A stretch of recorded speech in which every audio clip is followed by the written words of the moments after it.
professionalism and are seeking a challenging and rewarding career. We invite you to visit your local Canadian Forces Recruiting Centre, where there are many exciting career opportunities awaiting you in the Canadian Forces. On behalf of our Commanding Officer, Lieutenant Colonel Maurice Carmichael, and all team members,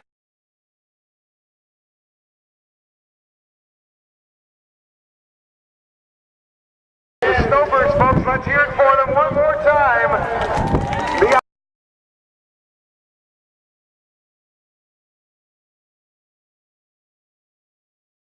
I know they don't make a big deal out of it, but if you saw what happened there, it's something they plan for, something they do.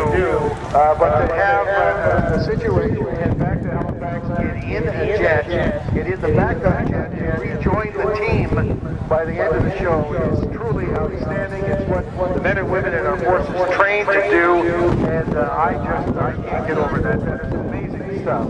As you saw, the break, one of the jets leaves the formation, and then the backup jet, that pilot got out and scrambled to the jet, started it up, got back into the display, and rejoined the team before the end. That is outstanding stuff. The kinds of things that we come to expect